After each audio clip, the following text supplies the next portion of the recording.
이제 지방 보도록 할 텐데, 왜 삼겹살에 소주 먹고 나서, 네, 삼겹살에 소주 먹고 나서 먹는 것들은, 내가 배부를 때 먹는 것들은 왜 다 지방으로 저장될까요? 왜냐? 여러분들을 위해서 그래요. 우리가 먹는 거 근육으로 저장되면 얼마나 좋겠어요. 운동 안 해도 되고. 그런데 지방으로 저장되는 이유는 내가 아무리 많이 먹고 뚱뚱해져도 들고 다니기 쉽도록. 여러분, 탄수화물, 단백질, 지방 중에서 물에 넣으면 둥둥 뜨는 거 뭐예요? 지방이 뜨죠. 가볍기 때문에, 그리고 가벼운 데다가 고효율적이에요. 1g당 9kcal라네요. 그래서 우리 몸은 거기에 맞춰져 있는 거예요. 와, 효율적인 몸으로. 그래서 지방으로 먹는 것 중에 잉여 에너지는 지방으로 저장된다. 그리고 지방이 또 안전하거든요. 그러니까 식품 첨가물도 다 싸잡아가지고 보호해주고 그렇게 안전한 성분이기 때문에 그렇게 되는데요. 에너지의 근원이고 신체 구성 성분이기도 합니다. 여러분, 세포막의 필수 구성 성분이에요. 특히 오메가3 지방산. 네, 필수 지방산 공급하고, 그다음에 이 필수 지용성 비타민을 흡수하기 위해서는, 그 지용성 비타민은 기름에 녹는 비타민이잖아요. 그렇기 때문에 지방이 꼭 필요하다라는 거죠. 그러니까 맛과 또 지방 들어간 거 얼마나 맛있습니까? 버터 이런 것들, 그죠? 마가린 얼마나 맛있습니까? 네, 체내 기관 체온 조절하는 역할을 하고요. 지방이 많으면 따뜻하죠. 그래서 어제 배웠던 건데요. 남자가 체지방이 많대요? 여자가 많대요? 예, 여자가 많죠. 그러면 체온도 누가 더 높을까요? 여자가 더 체온이 높습니다. 그래서 스시 전문적으로 하시고 하는 분들 보면 남성분들 많죠. 차갑거든요. 체온이 지방이 많지 않아서 차갑거든요. 그런데 왜 우리는 여성분들은요, 춥다고 옷을 벗어 달라고 할까요? 본인의 체온이 더 따뜻하면서. 왜 그럴까요? 꼬시려고? 네, 아무튼 네. 호르몬과 담즙 구성 성분이 됩니다. 여러분, 지방이 없으면 호르몬이 만들어지지가 않아요. 성호르몬. 그래서 여러분, 콜레스테롤 약 드시고 계신 분들 있죠? 콜레스테롤 약.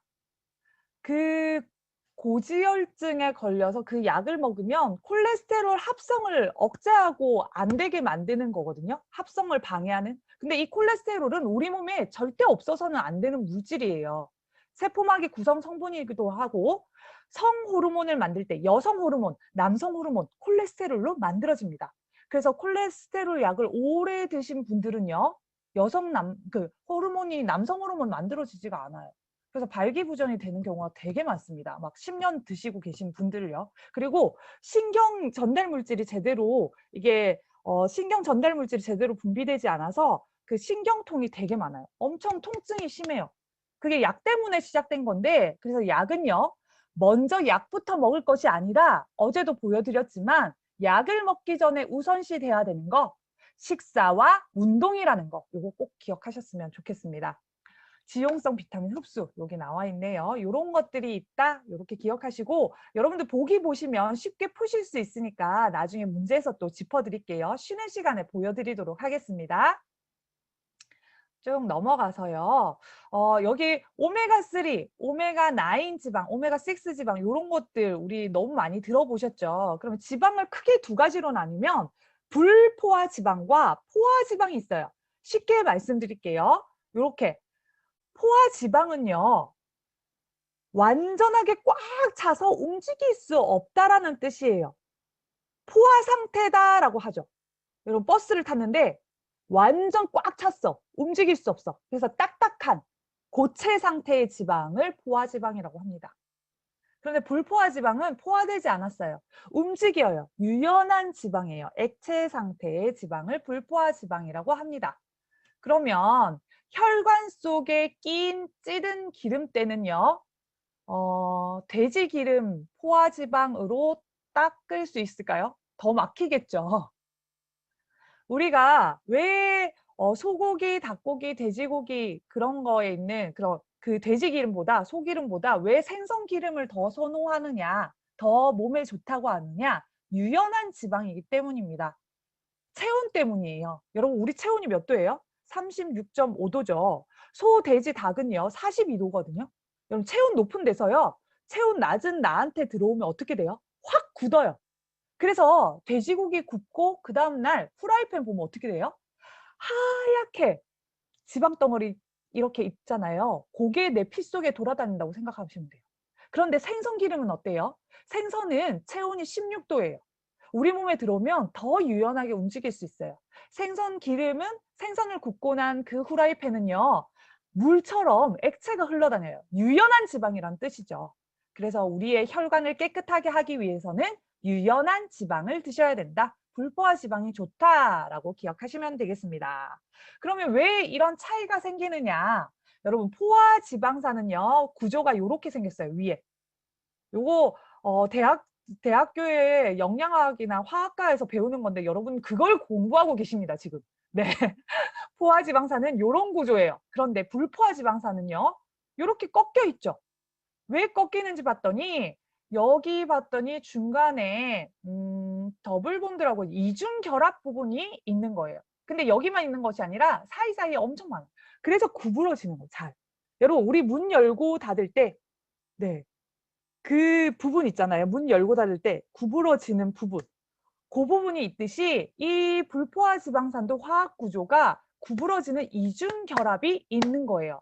그걸 불포화 지방산이라고 하는데 오메가3, 오메가3 말만 많이 하고 오메가3가 무엇인지 잘 맞아요. 경첩 부분. 감사합니다. 네. 오메가3가 무엇인지 그냥 먹기만 했지 무엇인지 몰랐잖아요. 오메가라는 뜻은요. 알파와 오메가 끝이라는 뜻이에요, 여러분. A부터 Z까지 히브리어로 따지면 알파, 오메가라고 하거든요. 끝에서 세 번째에 뭐가 있네? 오메가3예요. 끝에서 여섯 번째에 뭐가 있으면요? 오메가6. 끝에서 아홉 번째에 뭐가 시작되면요? 오메가9. 뭐가 시작되느냐? 바로 이 이중결합. 경첩과 같은 이중결합, 구부러지는 부분이 끝에서 세 번째부터 시작하면 오메가3라고 하고요. 끝에서 여섯 번째부터 시작하면 오메가6라고 하고 끝에서 아홉 번째에 시작하면 오메가9이라고 합니다. 여러분 몸에서 만들어지는 거는요. 자연적으로 만들어지는 것은요. 필수라는 말이 안 붙어요. 이건 그냥 안 먹어도 돼요. 근데 몸에서 만들어지지 않는 것은 필수 지방이라고 얘기를 합니다. 필수 뭐뭐 이런 식으로 하면 그럼 필수 아미노산 이렇게 했다면 몸에서 만들어지지 않는 것은 따로 섭취하라는 뜻이겠죠. 그래서 오메가9은 신경 안 써도 되지만 오메가3와 6는 몸에서 만들어지지 않기 때문에 먹어줘야 되는데 여기서 주의할 점. 우리는 너무 많은 오메가6를 먹고 있는 거예요. 우리가 먹는 대부분 다 오메가6인 거예요. 그래서 에스키모인들이 야채 하나 먹지 않는데 피가 어쩜 그렇게 깨끗하고 맑냐 봤더니 이 오메가6와 3의 비율이 황금 비율이더라는 거죠. 피 속에. 어떤 비율이냐면 1대 4 또는 1대 20 정도까지 돼요. 근데 대부분의 사람들이 세계인들이 1대 20은 물론이고 지금 1대 108까지 간 경우가 생겼습니다. 6가 너무 많아져서. 그러면 이 비율이 달라지면 심혈관계 질환에 엄청 잘 걸린다는 연구 결과가 있어요. 그래서 우리가 오메가6 드세요 이렇게 얘기 안 하고 뭘 먹으라고 해요? 오메가3 드세요. 왜냐? 비율을 맞추려고. 오메가3를 먹어야지 이 비율이 맞아지니까. 그래서 여러분들 혹시 드시고 계신 오메가3 있으시면 정말 잘 챙겨서 드시면 확실히 도움이 되거든요. 하지만 유통기간 지난 거는 이게 너무 산패가 잘 되기 때문에 잘 썩기 때문에 버리시는 게 좋고 꼬박꼬박 챙겨 먹는 것이 너무 좋습니다. 그런데 이 오메가6가 무조건 나쁜 건 아니고요. 감마리놀렌산만 얘는 여드름을 예방하고 월경전 증후군, 생리통이라든지 이런 것들을 예방하는 효과가 있습니다. 그 외에는 왜 6가 너무 많이 먹게 되냐. 여러분 참치 있잖아요. 오메가3 많다고 하잖아요. 근데 참치를 담궈 놓은 그 기름 아시죠? 기름. 그건 카놀라유예요. 오메가6예요. 그러면 그걸 완전 쭉 짜지 않고 먹는다는 것은 참치의 오메가3보다 오메가6를 훨씬 많이 먹는 거예요.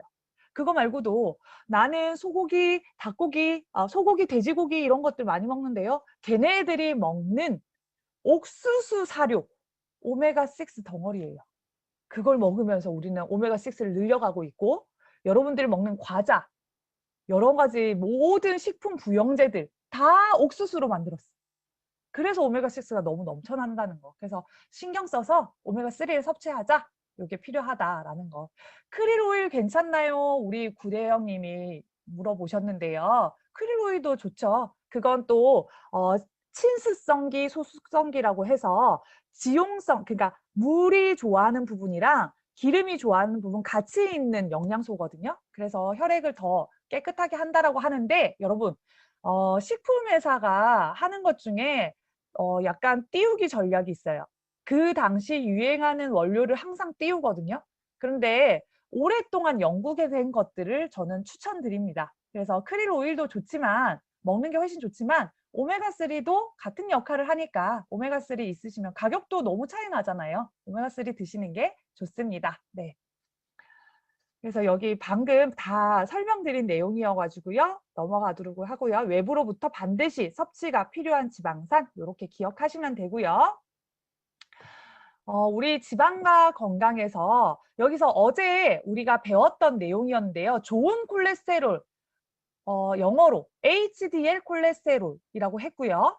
나쁜 콜레스테롤, LDL 콜레스테롤이라고 했습니다. 그래서 정상 적정 수치, 요거 그냥 작게만 기억하시면 될 것 같아요. LDL 콜레스테롤은요, 100 미만, 그리고 중성지방은요, 150 미만이 되는 게 좋고요. HDL 좋은 콜레스테롤은요, 좀 높은 수치, 60 이상이 되셔야 되는데 중년 이후가 되시면 이게 막 40도 나오고 50도 나오고 이렇게 하시거든요. 그래서 건강검진 받으면 빨간 줄로 표시되어 있는 경우가 많아요. 건강검진 받았을 때 빨간색은 체크하시는 게 좋거든요. 그래서 그거 체크하시는 게 좋고 여기서 말씀드리고 싶은 거 건강검진 받으면 이게 다 수치가 나오잖아요. 중성지방이 높게 나왔다? 이런 분들은요. 탄수화물 줄이셔야지 떨어져요. 우리가 먹는 탄수화물 중에 잉여 탄수화물 뭘로 저장된다고 했어요? 이 지방으로 저장되는데 특히 중성지방으로 저장되거든요. 그래서 탄수화물 줄여야 되는데 그건 안 줄이고 나 고기 먹으면 안 돼. 고기에 지방 많잖아. 삼겹살 안 먹고 막 이래요. 근데 탄수화물부터 줄이자. 그리고 콜레스테롤이 높으신 분들 있잖아요. LDL 콜레스테롤이 높으신 분들, 이분들은 제가 콜레스테롤 무슨 역할을 한다고 했습니까? 혈관이 터지지 않게 스트레스 받을 때 혈관이 터지지 않게 거기에 반창고 역할을 한다고 했어요. 그래서 스트레스부터 완화시켜주는 게 필요합니다. 그리고 HDL 콜레스테롤 너무 낮으신 분들은요. 운동하셔야 돼요. 네, 이렇게 할 수 있다는 거. 신행영 님이 우리 오메가3랑 크릴 오일 같이 먹어도 되나요? 여러분, 같이 먹어도 되는데 최종 함량을 좀 따져서 보면 좋습니다. 그리고 시중에 판매하는 오메가3는요. 기능성 붙일 수 있는 최저의 함량만 거의 들어있어요.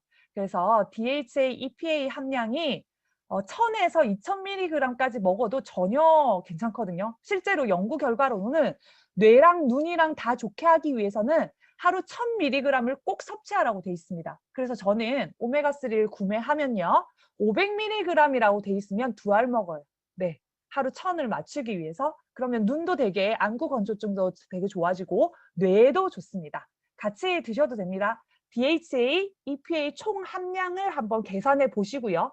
1000에서 2000까지도 괜찮다라는 거 그거 기억하시고 네, 다른 뭐 혈전 용해제나 병원약 드시고 계신 분들은 조금 주의하시는 게 좋습니다. 네, 그렇게 기억하시고요.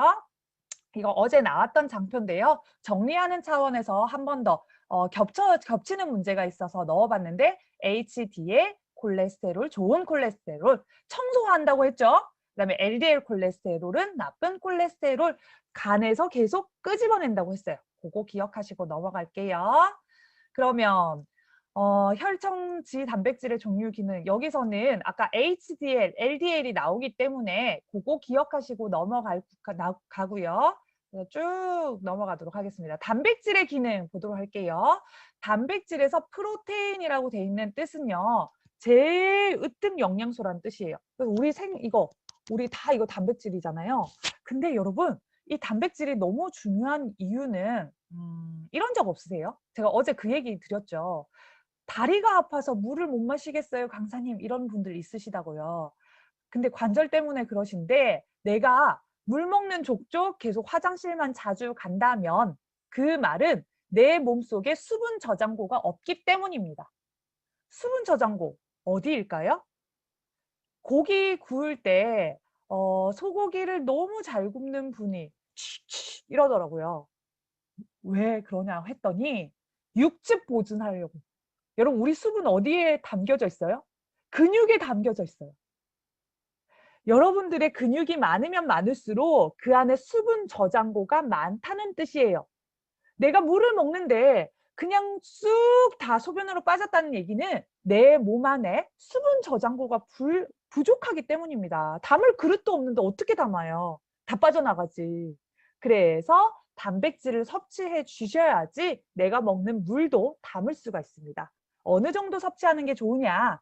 내가 60kg이다. 그럼 K를 빼세요. 그러면 60g 정도 드시는 게 좋은데 좀 감이 안 오시잖아요.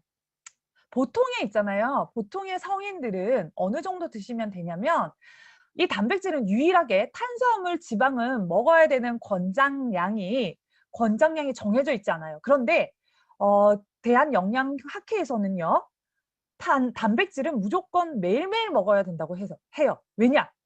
저장이 안 되거든요. 오늘 필요한 단백질 오늘 먹어야 돼요. 내일 필요한 단백질 오늘 먹어두면 끝나는 게 아니고 내일 먹어야 돼요. 그런데 한국 사람들은요. 누가 고기 사준다고 하면 쫄쫄 굶고 가서 그날 2, 3인분 확 먹죠. 평소에는요. 탄수화물밖에 안 먹어요. 그렇게 2, 3인분 먹고 난 다음 날에 그날에는 소변 색이 탁해졌어요. 소변으로 단백질이 빠져나온 단백뇨가 탁한 소변을 보는 겁니다. 그래서 이제 단백질을 매일매일 계란 2알 정도의 부피로 먹으면 돼요. 여러분 계란 2알을 드셔도 되고요. 그다음에 소고기나 돼지고기나 닭고기 그 정도 부피를 매일매일 섭취해야 된다는 거. 이게 중요하다라는 거. 그거 기억하시고 저는 술이랑 탄산 권범수님이 고기 얘기가 나와서 궁금해서 문자 보냅니다. 저는 술이랑 탄산음료를 아예 안 마시고 물을 좋아해서 고기 먹을 때 물이랑 같이 먹는데 너무 좋은 거죠. 네, 진짜 좋은 거죠. 네. 그래서 고기 먹을 때는 또 그거에 집중해 주시고 탄수화물을 조금 덜 먹어 주시면 훨씬 지방으로 덜 쌓인다는 거 꼭 기억해 주시면 되겠습니다. 여러분들 단백질 꼭 드셨으면 좋겠고요. 우리 이거 단백질 드시면 매일매일 단백질 드시면 달라지는 게 있어요. 보톡스 안 맞아도 돼요. 피부에 이거 뭐지? 그 주름 차는 게 있잖아요. 주름이 덜 생기거든요. 실제로 머리카락도 훨씬 더 윤기가 나고요. 그래서 지금 진짜 저 믿고 매일매일 계란 2개씩 한번 드셔보세요. 저희 그 관절이 아픈 것도 그런 것도 근육 빠지는 근손실증 때문에 60대 이후의 분들이 너무 건강이 안 좋아지는데 그분들 좋아질 수 있습니다. 계란 2개로. 얼마나 저렴하고 좋습니까? 네. 그렇게 기억하시고요. 여기서 나올 거는 그냥 단백질의 기본 개념만 생각하면 돼서 넘어가도록 하겠습니다. 네.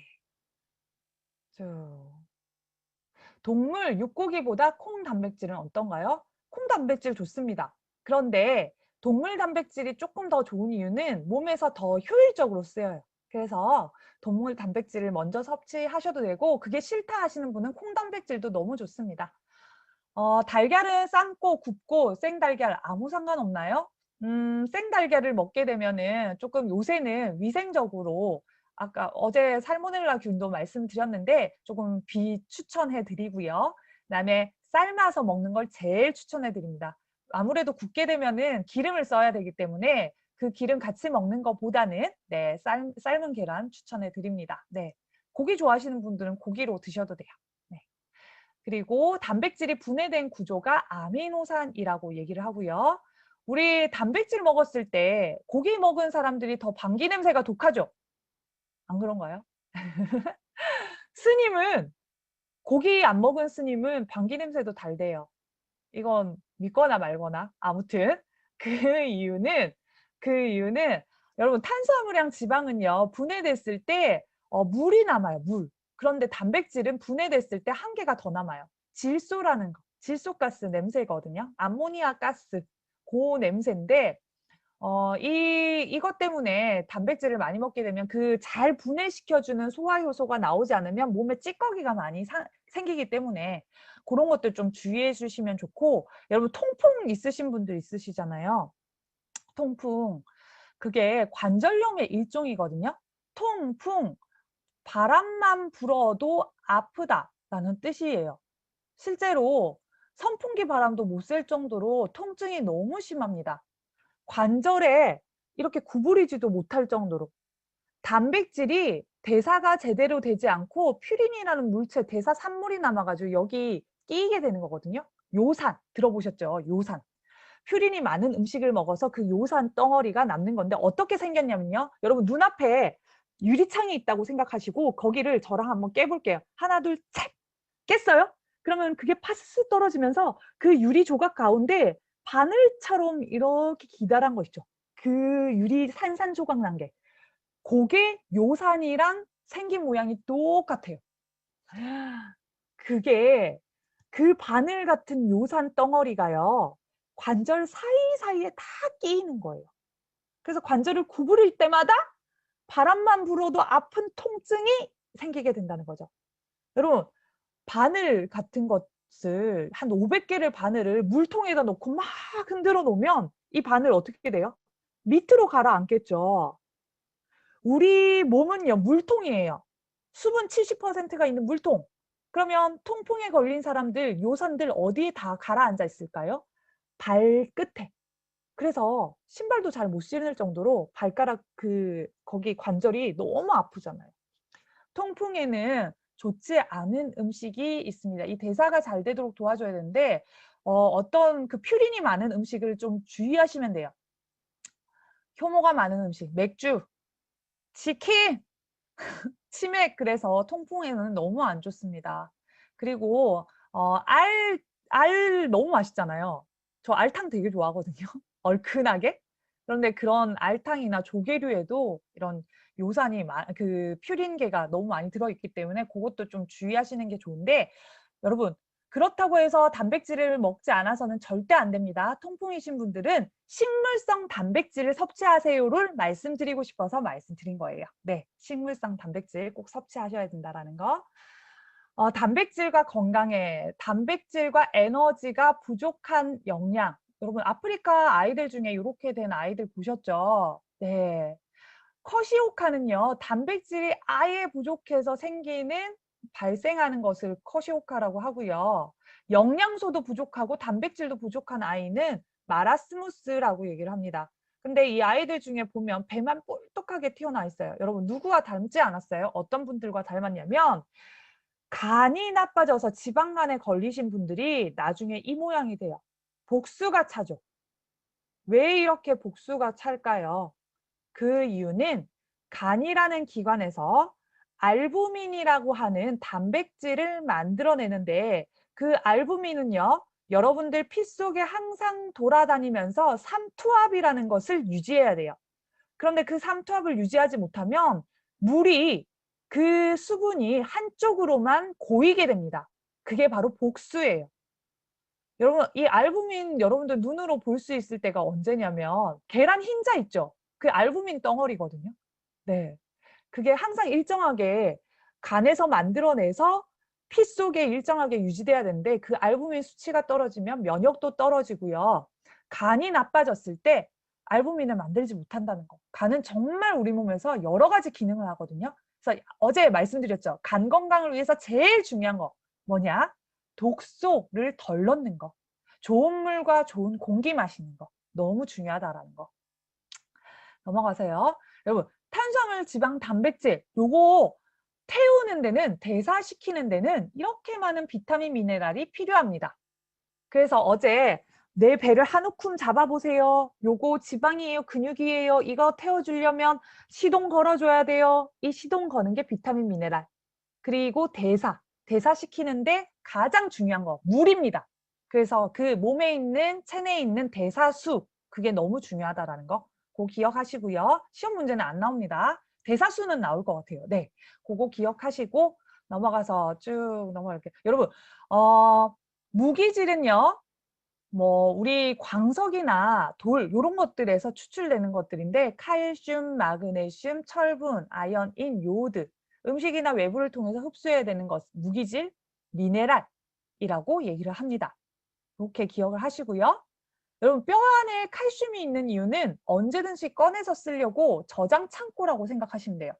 은행이에요, 은행. 무기질의 은행. 그래서 내 피 속에 모자랄 때는 딱 꺼내 쓰는 거죠. 갑자기 신경질을 확 나는 분들 피 속에 칼슘이 부족할 때가 많습니다. 천연의 신경 안정제죠. 네. 커피 먹었는데 꼴딱 밤을 샜어요. 이런 분들도 피 속에 칼슘이 부족하신 분들이 되게 많습니다. 네. 천연의 신경 안정제.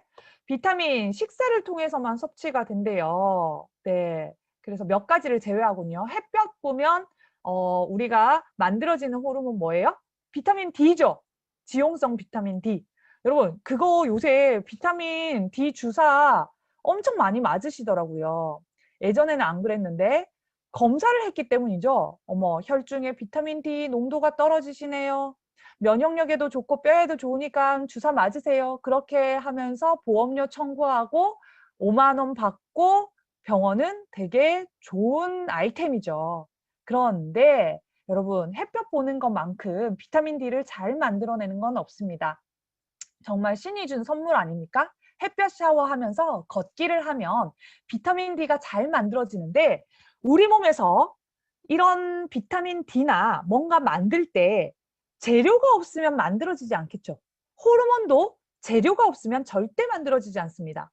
김치찌개를 만들어야 되는데 냉장고 안에 김치가 없으면 만들 수 있겠습니까? 만들 수 없다라는 거죠. 비타민 D 뭘로 만들 수 있을까요? 바로 이거 진짜 꿀팁인데요.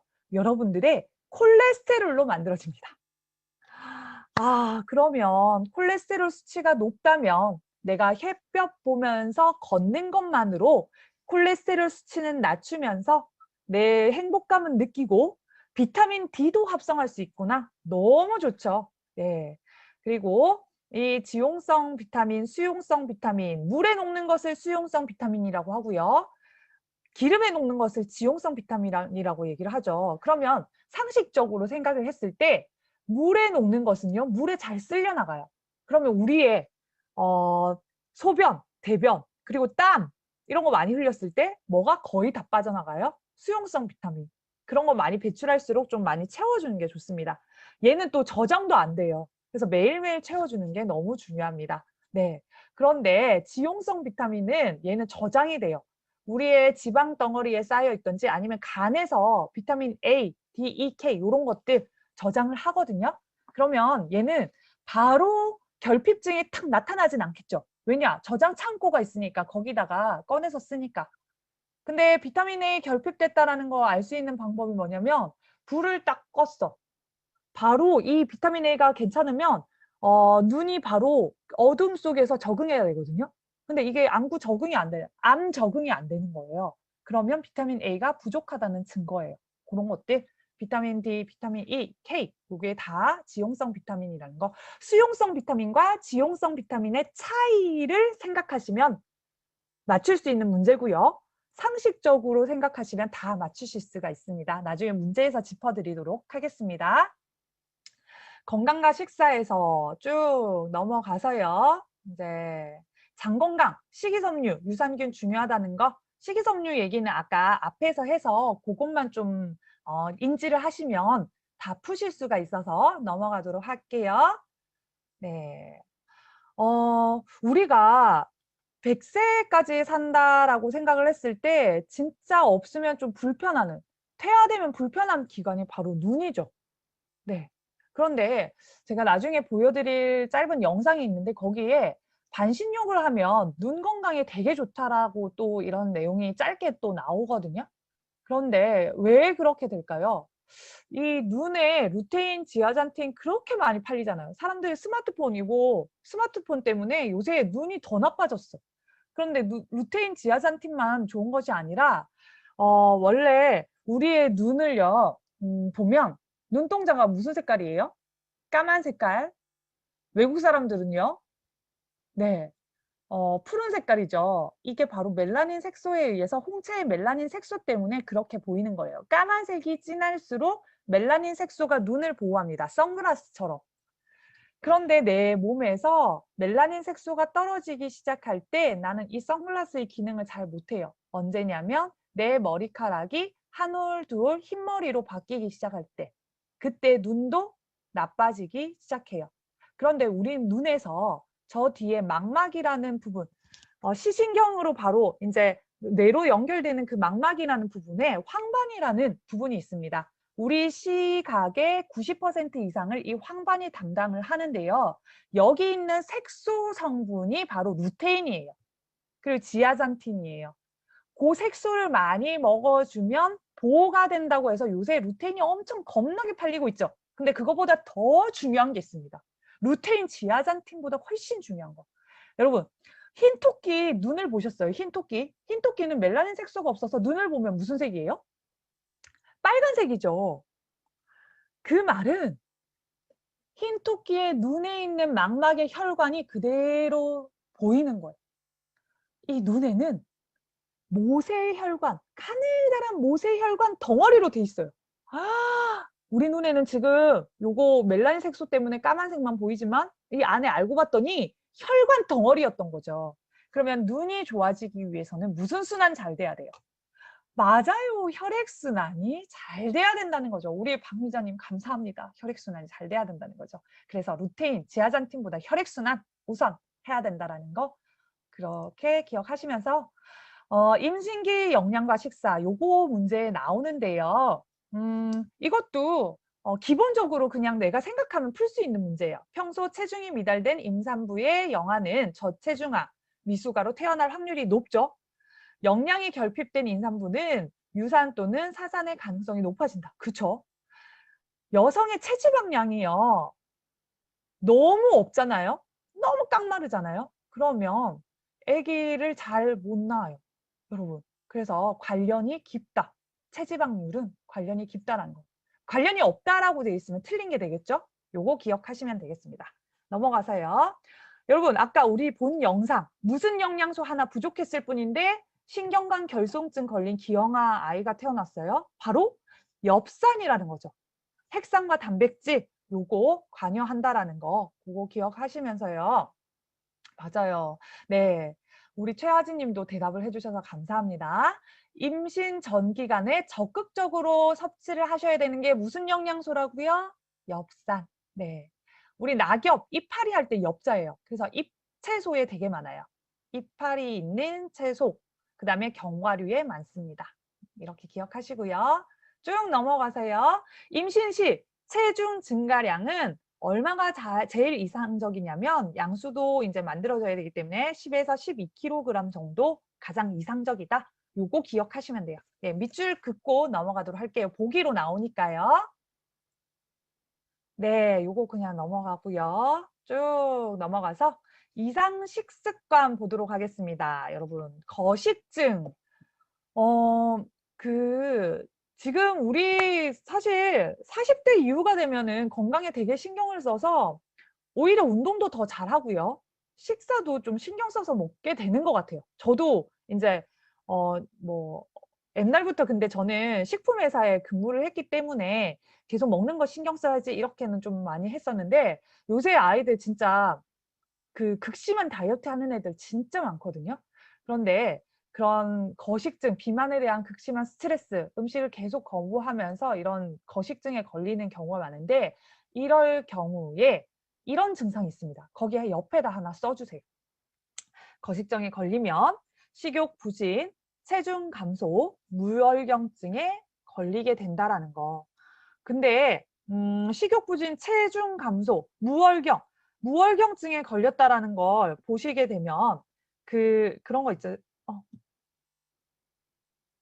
네네. 네. 제가 문자가 하나 와서. 네.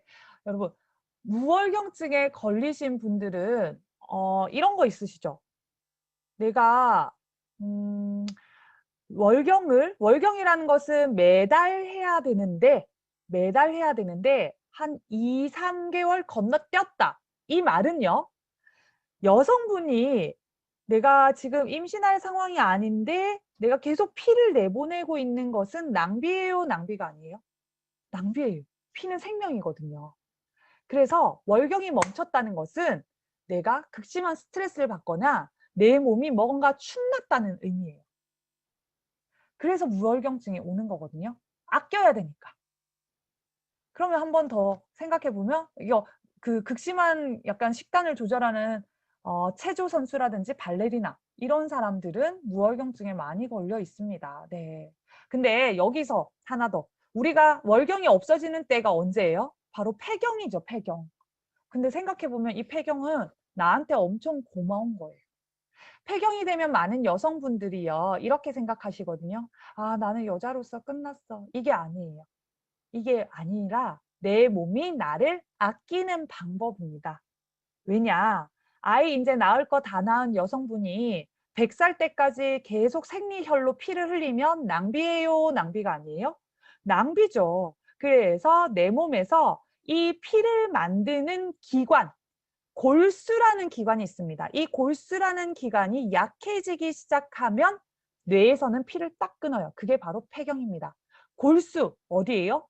골 때리네 이거예요? 아니죠. 뼈 골자죠. 뼈가 약해지면 혈액도 제대로 잘 못 만듭니다. 그래서 우리가 뼈가 약해지기 시작하는 여성분들이 생리가 멈추는 거니까 폐경은 이렇게 한번 생각해 주셨으면 좋겠어요. 이제 애들 신경 쓸 거 없고 남편도 이제 신경 쓸 거 끝났어. 나는 그 에너지를 그 에너지문을 남한테 있는 걸 닫아주세요. 다들 폐. 그리고 누구한테 오롯이 넘겨달라는 얘기냐면 나한테. 그래서 나를 더 돌보는 계기가 되셨으면 좋겠습니다. 네. 폭식증. 폭식증의 치료약이 있는데요. 주기적으로 계속 많은 양을 먹은 후에 계속 토하고 뭐 이런 증상들이 있죠. 치료약은 세로토닌이라는 신경 전달 물질이에요. 여러분, 근데 가끔씩 이 세로토닌을 행복 호르몬이라고도 부르기도 하고 신경 전달 물질이에요 라고 부르기도 하죠. 원래는 이 구분이 되게 확실하게 했었는데 연구를 해봤더니 호르몬이나 신경 전달 물질이나 같은 건데 피 속을 돌아다닐 때는 호르몬이라고 부르고요. 세포와 세포 사이의 신경 전달, 그때 쓰일 때는 옮길 때는 바로 신경 전달 물질이라고 부른다는 거. 그래서 같은 개념이라고 생각하시면 됩니다. 여러분, 여기서 중요한 것, 호르몬은 어딜 통해서 돌아다닌다고요? 피를 통해서 돌아다녀요. 여성 호르몬, 남성 호르몬, 성장 호르몬 여러분들 눈으로 본 적이 없으시죠? 내분비물입니다. 외분비물은 눈으로 볼 수 있는데요. 내분비물은 눈으로 볼 수 없어요. 피를 통해서 돌아다녀요. 그래서 혈액순환 잘 되는 사람이 호르몬의 이동도 잘 됩니다. 그렇게 기억하시면 되겠습니다. 네, 이 세로토닌은요. 행복 호르몬이라고 하잖아요. 포만감을 느끼게 해요. 그래서 이상한 뭐 약간 그 계속 이상 식욕이 안 생기게 만듭니다. 여러분 근데 생각해 보세요. 내가 계속 이상 식욕이 생긴다. 돌아서면 또 배고파. 이런 분들 있으시잖아요. 먹어도 배고파. 방금 먹었는데 또 배고파. 이거는 무슨 의미냐면 이 세로토닌이 분비가 많이 안 되시는 분이에요. 햇볕을 많이 보는 것도 좋고요. 행복감을 느낄 수 있고 스트레스를 조절하시는 것이 너무 좋습니다. 이런 것들 있죠. 여러분 혹시 내가 배고픔을 느끼는 중추랑요. 만복감, 배부름을 느끼는 내가 사랑을 느끼는 중추랑요. 만복감, 포만감을 느끼는 중추는 붙어 있어요. 뇌에서. 그래서 내가 충분히 사랑하는 사람은요. 배부름을 빨리 느껴요. 20대 때 열렬한 사랑을 했을 때 기억나시나요? 기억이 안 나시는 분들을 위해서 그때는 안 먹어도 배 안 고파. 그 사람 얼굴만 봐도 어떻게 됐어요? 배불러요, 배불러. 근데 그게 기억이 안 나시는 분들은 이거 한번 생각해 보세요. 이런 적 있으실 거예요. 아이고, 우리 아들 네가 먹는 것만 봐도 엄마는 배불러라고 하셨잖아요. 실제로 그렇거든요. 충분히 사랑하는 사람은 배부름을 빨리 느낍니다. 이상 식욕 없어요. 가짜 식욕이 없어요. 그래서 자기를 충분히 사랑하는 것부터 먼저 시작하는 것이 여러분 이상 식욕, 가짜 식욕 없애는 방법이라는 거 기억하시면서요. 네. 벌써 거의 43분이네요. 네. 대사증후군의 진단 기준 여러 가지 것들 중에서 대사증후군 중에 하나가 고혈압이라고 말씀을 드렸죠. 140에서 90을 초과한 경우 이때 고혈압 판단 기준이라는 거 그거 기억을 하시고요. 여러분 혈압이 왜 올라갈까요? 혈압 올라가면 대부분의 사람들 혈압약만 먹죠. 그런데 혈압이 올라가는 이유를 한번 생각해 볼게요. 이렇게 한번 생각해 봅시다. 기린 있죠, 기린. 머리가 저 꼭대기에 있어요. 기린의 혈압은 얼마일까요? 기린의 혈압은 200이에요. 200이 되지 않으면 머리 꼭대기까지 혈액을 올릴 수 있다, 없다? 없어요. 여러분, 내 피가 머리 꼭대기까지 올라오는 것은 진짜 힘든 일입니다. 압력을 높여야지 올라가는 일입니다. 정상적인 사람이라면 괜찮지만 혈관이 막혀있는, 감사합니다. 김성화님. 혈관이 막혀있는 분들은요. 이게 안 올라가니까 압력을 올려서 올리는 거예요. 여러분 63빌딩에 제일 고층에 수압이 약하면 거기에 물이 나오겠어요? 안 나온다는 거죠. 여러분들의 혈액도 압력을 높여서 혈관이 막히면 노폐물이 많으면 압력을 높여서 여기까지 뇌까지 혈액이 잘 흐르도록 만드는 거. 그게 혈압이 높아진 거거든요. 그러면 무슨 순환부터? 혈관을 확장시키는 게 여러분 몸을 따뜻하게 만드는 거예요. 혈관을 확장. 그리고 이 고혈압이신 분들이 새벽 운동을 하면 되게 위험하거든요. 왜냐면 그때 수축되니까 춥고 특히 겨울철 새벽 운동 그런 것들 몸을 따뜻하게 늘 해주는 습관만으로도 그래도 조금 완화시킬 수가 있다. 이거 기억하시면 되겠습니다. 쭉 넘어가세요. 쭉 넘어가서 이 당뇨의 합병증이 있으시죠? 당뇨 어제 제가 말씀드렸기 때문에 그냥 짧게만 말씀드릴 텐데요. 당뇨는 혈액에 당이 돌아다니기 때문에 혈관에 꿀이 돌아다니는 것과 같다. 그래서 혈관이 막히는 합병증이 생기게 돼요. 그래서 아까 망막, 이거 혈관 덩어리라고 했죠? 그래서 실명이 되는 경우 많이 생기죠. 그리고 콩팥, 이 신장이 기능이 상실되는 거, 신증이라고도 얘기를 하거든요. 그 망막증이라고 얘기하거든요. 이런 것들이 합병증으로 생기게 된다라는 거죠. 그리고 당뇨발. 그래서 당뇨 환자들은 조리 신고 저기 해수욕장 돌아다니면 절대 안 돼요. 목 같은 게 있을 수도 있거든요. 그래서 당뇨 환자들 캠페인 중에 하나가 양말 신기가 있습니다. 양말 하나 제대로 신으면 당뇨발 예방할 수가 있습니다. 그래서 여기에 피가 흐르지 않기 때문에 그 부분이 썩어서 이제 나중에 절단해야 되는 경우까지 생기게 되므로 일단 1번은 혈액순환 잘 하자라는 거. 그리고 당뇨 합병증에 대해서 아까 망막증, 신증, 신경증, 그리고 당뇨니까 혈액이 끈적끈적하니까 어떻게 되겠어요? 여러분 요거 하나 적어주시겠어요? 네. 혈액이 끈적끈적하니까 압력을 높여서 혈액순환을 잘 시키려고 할 겁니다. 그래서 혈압이 높아지는 거지 낮아지는 건 아니라는 거 꼭 기억하시면 되겠습니다. 네, 열심히 적고 계시네요.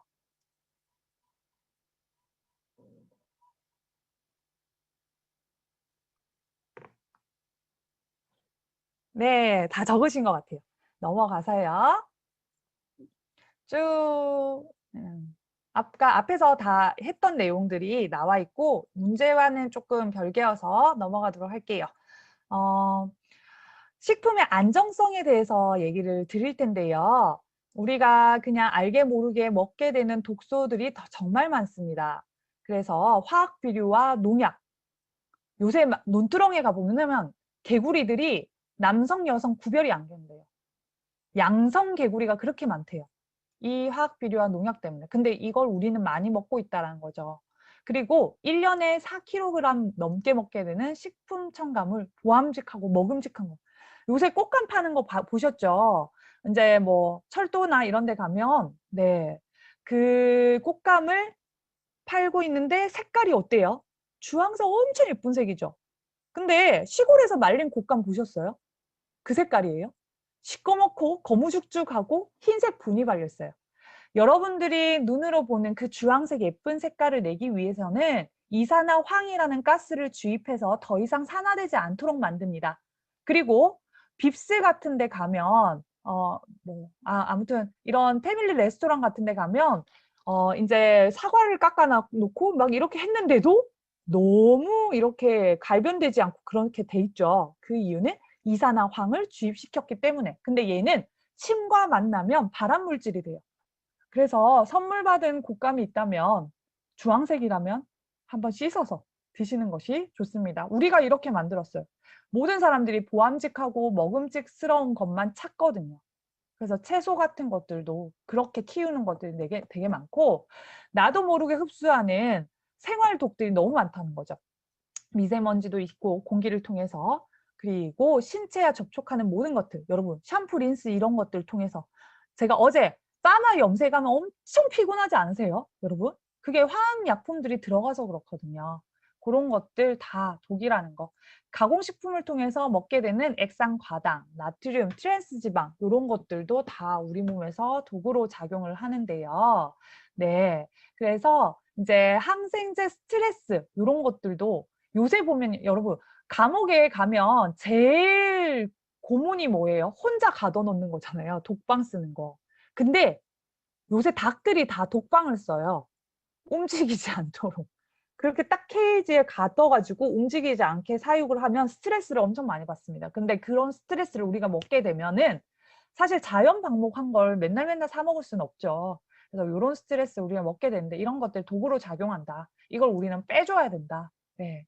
우리가 이런 것들을 빼줘야 된다. 그 모든 것들을 해독하는 기관이 어디다? 간이라는 거죠. 그래서 간을 그냥 한자로 보면요. 방패간자예요. 고기 육자의 방패가 우리 몸에 방패가 된다는 거죠. 여러분 손 한번 들어보실래요?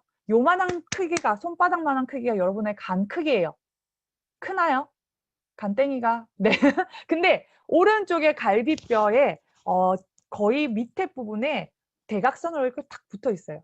그런데 실제로 간이 부어서 염증이 생겨서 부어서 간땡이가 부으면 누웠을 때 갈비뼈 밑으로 만져져요.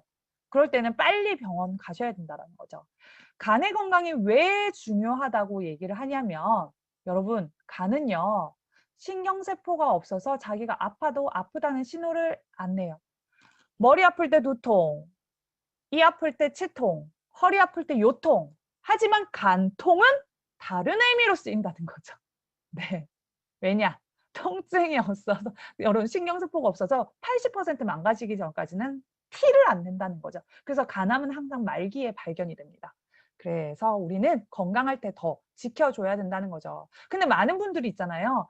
간경화 걸리면 나 간경화예요 이렇게 하시거든요. 근데 대부분의 사람들이요. 나 지방간이야. 나 간염이야. 살 빼면 된대. 운동하면 된대. 이렇게 얘기해요. 살 빼기 쉬워요? 운동하세요? 안 하시잖아요. 근데 간경화로 가는 티켓을 들고 계신 분이 여러분 서울에서 부산 가는 티켓 들고 있으면 가잖아요. 간경화 가는 티켓 들고 계신 분이 지방간 간염입니다. 그러면 이런 분들 내가 뭔가 조절을 해서 지방을 뺄 수 있도록 힘을 내서 염증을 없앨 수 있도록 그렇게 간을 보호하는 습관을 가지는 것. 간 보호하는 습관의 제일 최고봉은 독을 적게 넣는 거. 이거 기억하시면 되겠습니다. 네, 이렇게 하시면서 여기서 한 개만 말씀드리면 SOS 신호 소화가 안 돼요. 간이 모든 것들을 소화시키는 역할을 하거든요. 가려움이 엄청 많아져요. 네. 맨날 밤마다 등 긁어달라는 남편 없으세요? 그게 간 기능이 떨어지면 노폐물 처리가 안 돼서 자꾸자꾸 그 등 긁어 달라고 하거든요. 네, 그런 것들 요거까지만 기억을 하시고요. 쭉 넘어가서요. 요거까지만 하면 이제 쉬는 시간 가질 수 있을 것 같아요. 여러분, 독소용 식중독에서 보툴리누스 식중독이 있습니다. 네, 보툴리누스 식중독은 보통 통조림에 많이 발견이 되는데 여러분들 마트 가서 아무리 싸다고 해도 찌그러진 통조림 사는 거 절대 안 됩니다. 이 신경 독소를 문제가 신경에 문제가 생기게 신경을 마비되게 만드는 이 보툴리누스 독소가 그 안에 있을 가능성이 높거든요. 열에도 잘 죽지 않아요. 그리고 치사율이 높은 식중독이에요. 잘 죽는다는 얘기예요. 근데 이거 어디에 활용할까요? 여러분들 자주 맞으실 수도 있는데 바로 보톡스 아시죠? 보톡스가 보툴리누스 이 독소를 빼서 신경이 마비되잖아요. 마비시키는 그 주사예요. 그래서 웃어도 웃는 것 같지가 않고, 네. 너무 자주 맞으면 별로 안 좋겠죠? 네. 그렇다는 거. 쭉 넘어가세요. 환경 호르몬은 우리 몸속에서 호르몬처럼, 생물체에서 호르몬처럼 작용하는 데서 원인이 된 그런 이름이라는 거, 그거 기억하시고, 여러분 일회용품에 환경 호르몬 많죠? 그리고 여러분 생수병 있잖아요. 그거 이렇게 딱 이렇게 우리 페트병 실제로 진짜 저는 제 동생이 정수기를 안 쓰길래 정수기 그냥 써라 이렇게 얘기를 했는데 페트병 물을 먹고 있는 거예요. 진짜 안 좋거든요. 그 페트병 물을 이렇게 페트병이 가끔씩 보면 코카콜라 같은 데 나오는 거 보면 이렇게 딱 하면 탁 찌그러지는 거 있죠. 정말 잘 찌그러진 거. 이런 거일수록 거기 있는 프탈레이트나 이런 것들이 플라스틱 그 만드는 제형들이 밖으로 잘 스며들어요. 근데 대부분의 사람들은 500ml 페트병 그 생수를 사가지고 여름철에 자동차 내에 얼마나 온도가 많이 올라갑니까? 거기다 놔뒀다가 유소에서 받은 거 먹는다는 거죠. 그 말은 플라스틱 녹여가지고 고농축 액체로 만들어가지고 마시는 거예요. 그래서 우리 좋은 물을 먹는 거 진짜 중요하다는 거. 일회용기 그런 것도 조금 사용하는 게 좋은데 그런데 요새는 코로나 때문에 네, 조금 쓸 수밖에 없는 상황이죠. 네, 이렇게 되면서 요거 문제 나옵니다, 여러분. 기능성 식품 어떤 기능이 1차 기능에는 뭐가 있고요, 2차 기능에는 뭐가 있고 이런 것들 나오게 되는데 1차 기능은 영양을 공급해주는 기능이에요.